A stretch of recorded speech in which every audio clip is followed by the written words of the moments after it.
HCG లెవెల్స్ని ఎంతవరకు మనము అది ప్రెగ్నెన్సీ ఉందా లేదా అనేది తెలుపుతుంది. ప్లస్ బీటా హెచ్సిజీ లెవెల్స్ ఎప్పుడు చూసుకోవాలి, దీని గురించి మనం ఈరోజు చెప్పుకుందాం. హాయ్ అండి, నేను doctor Sushruta, Kurnool 49 fertility centre. So ఏంటి అంటే బీటా హెచ్సిజీ అనేది ఒక హార్మోన్. అది బ్లడ్ టెస్ట్లో ఉంటుంది, యూరిన్ టెస్ట్లో కూడా ఉంటుంది. అయితే బ్లడ్ టెస్ట్లో మనకి 20 వారాల నుంచి 21 రోజు నుంచి 28 రోజుల లోపల మనకి తెలుస్తుంది. అంటే 3 నుంచి 4 వారాల లోపల బీటా హెచ్సిజీ టెస్ట్ అనేది చేసుకుంటే ప్రెగ్నెన్సీ ఉందా లేదా అని మనం తెలుసుకోవచ్చు. అదే హెచ్సిజీ అనేది యూరిన్ టెస్ట్లో 4 వారాల తర్వాత చేసుకుంటే మాత్రం ప్రెగ్నెన్సీ ఉందా లేదా అని మనకి కన్ఫర్మ్ అవుతుంది.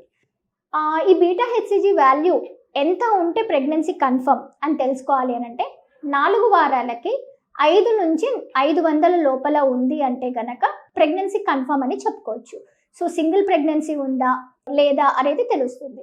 కొంతమందికి 4 వారాల నుంచి 5 వారాలకి 500 కంటే ఎక్కువ వచ్చే ఛాన్సెస్ ఉంటుంది.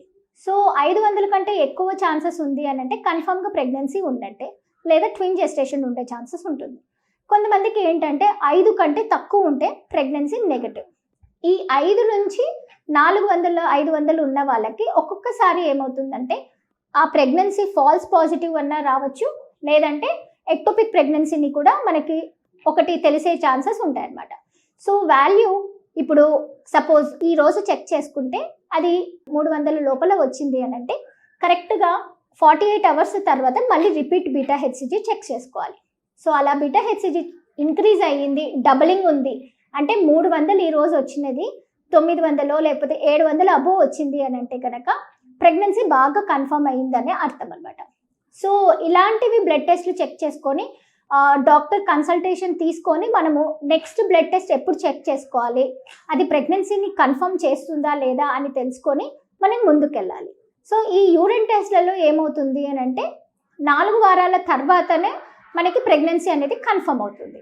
యూరిన్ టెస్ట్లో మనం వెయిట్ చేసి కొంతమంది ఏంటంటే కొంచెం టెన్షన్ పడుతూ ప్రెగ్నెన్సీ ఉందో లేదో అని భయపడుతూ 6 వారాలకి కూడా ప్రెగ్నెన్సీ టెస్ట్ చెక్ చేసుకోకుండా ఉంటారు. వాళ్ళలో ఒకవేళ ప్రెగ్నెన్సీ కన్ఫర్మ్ అంటే కనుక యూరిన్ టెస్ట్లో తెలిసిపోతుంది. కొంతమంది 6 వారాలైనా కానీ ప్రెగ్నెన్సీ నెగిటివ్నే చూపిస్తుంది అంటే మాత్రం డాక్టర్ కన్సల్టేషన్ తీసుకొని ప్రెగ్నెన్సీ ఉందా లేదా అని కన్ఫర్మ్ చేసుకొని ఏదర్ యూరిన్ టెస్ట్ అన్నా లేకపోతే స్కాన్ అన్నా చెక్ చేసుకొని మనకు ముందు వెళ్ళాలి. సో ఇవి మాత్రం కంపల్సరీ మనం చూసుకోవాలన్నమాట.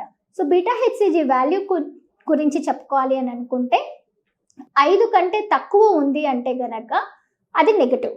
5 నుంచి 500 వరకు ఉంది అని అంటే 4 వారాలలో పాజిటివ్. 6 వారాలైనా కానీ మనకి 500 దాటలేదు అంటే గనక ఎక్టోపిక్ ప్రెగ్నెన్సీ ఉందా లేదా అని కన్ఫర్మ్ చేసుకోవాలి. సో ఈ వాల్యూస్ ప్రకారంగా మనం నెక్స్ట్ కన్సల్టేషన్ తీసుకొని నెక్స్ట్ ఎలాంటి స్టెప్ తీసుకోవాలా అనేది తెలుసుకోవచ్చు. ఎర్లీ ప్రెగ్నెన్సీలో సిమ్టమ్స్ సైన్స్ ఏమి ఉంటాయి?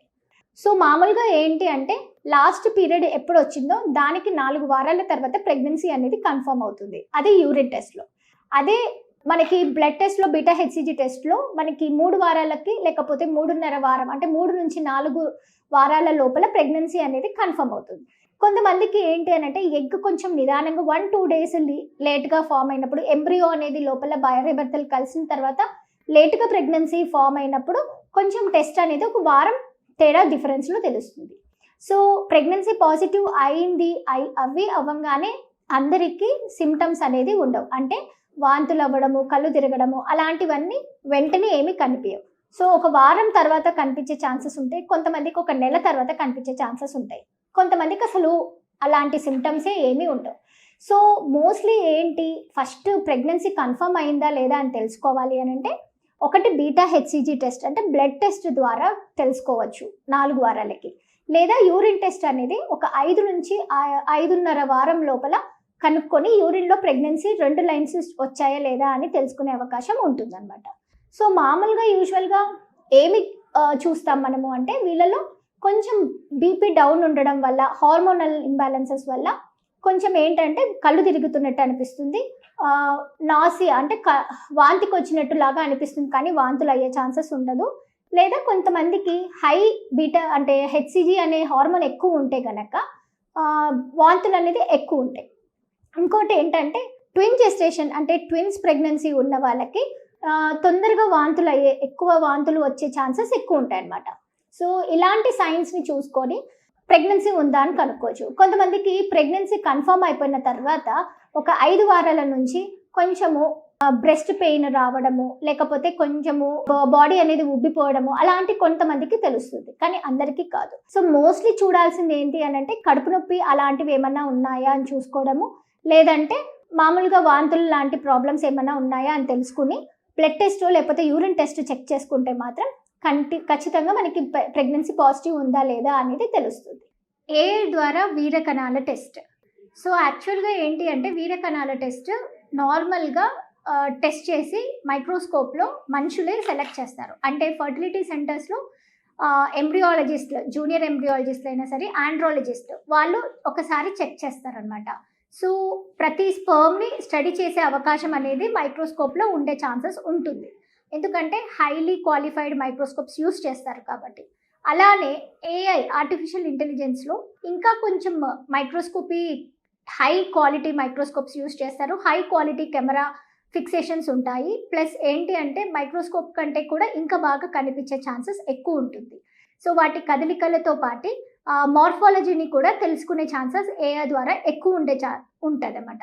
సో ఇదేంటి అని అంటే టెక్నాలజీ బాగా పెరిగింది కాబట్టి మైక్రోస్కోప్లో చూసి మనుషులు చెక్ చేసే కంటే ఇక్కడ కంప్యూటర్స్ ద్వారా చెక్ చేసే అవకాశం ఎక్కువ ఉంటుంది. సో దాన్ని స్టడీ చేసేది కూడా ఫాస్ట్గా స్టడీ చేస్తారు, అంటే అక్యురసీ అనే రిపోర్ట్ వస్తుంది అనేది ఉంటుందన్నమాట. ఇంకేంటి అంటే వేరియేషన్స్, అంటే ఒకరికి వేరియేషన్స్, ల్యాబ్ వేరియేషన్స్ కూడా తక్కువ ఉండే ఛాన్సెస్ ఎక్కువ ఉంటాయి. ఇంకేంటంటే ఇప్పుడు మైక్రోస్కోప్లో చెక్ చేసుకోవడానికి ఒక స్లైడ్స్ లాగా పెట్టుకొని ఆ స్లైడ్లో ఒక మార్గమే చెక్ చేసేకి ఉంటుంది.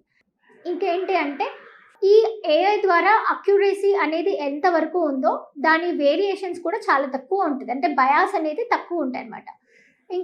ఇంకా చెప్పాలి అని అంటే ఫాస్ట్గా రిపోర్ట్ రావడం, తర్వాత ట్రాకింగ్, అంటే లాస్ట్ మంత్ మెడిసిన్స్ యూస్ చేసే ముందర ఉన్న దానికి మెడిసిన్స్ యూస్ చేసిన తర్వాత రిపోర్ట్ అనేది ఏమైనా మారిందా, తేడా ఏమైనా ఉందా, ఇంప్రూవ్మెంట్ అనేది ఉందా లేదా అనేది చూసుకోవచ్చు అనమాట. ఇంకోటి ఏంటి అని అంటే యాక్చువల్గా ఎంత అడ్వాంటేజెస్ ఉన్నా కానీ కొన్ని డిసడ్వాంటేజెస్ అనేది ఉంటుంది. సో మార్ఫాలజీ అనేది మనము ఒకటి క్రియేట్ చేసి పెడితే ఏఐలో కంప్యూటర్స్లో అది అంతవరకే రెడీ చేసేది, రీడ్ చేసేకి ఉంటుంది. అదే మనుషులకైతే ఆ మార్ఫాలజీని క్లియర్ కట్గా ఇంకా ఇది ఇలాంటిది, ఇట్లా ఉన్నాయి, స్పర్మ్స్ డిఫెక్ట్స్ ఇట్లా ఉన్నాయి అని తెలుసుకోవడానికి హ్యూమన్స్కి ఎక్కువ ఛాన్సెస్ ఉంటుంది. ఇంకోటి ఏంటి అని అంటే ఈ స్పర్మ్స్ అనేది మనము చెక్ చేసేటప్పుడు అక్యురసీ ఎంతవరకు చూసుకుంటామో దానికి ఇప్పుడు కంప్యూటర్స్ ఎంత స్టడీ చేసి చెప్పినా కానీ దాన్ని రిపోర్ట్ ఇవ్వడం మాత్రం మనుషులతో హ్యూమన్ రిపోర్టే చాలా వరకు ఎక్కువ సిగ్నిఫికెంట్ ఉంటుంది. థ్యాంక్ యూ అండి.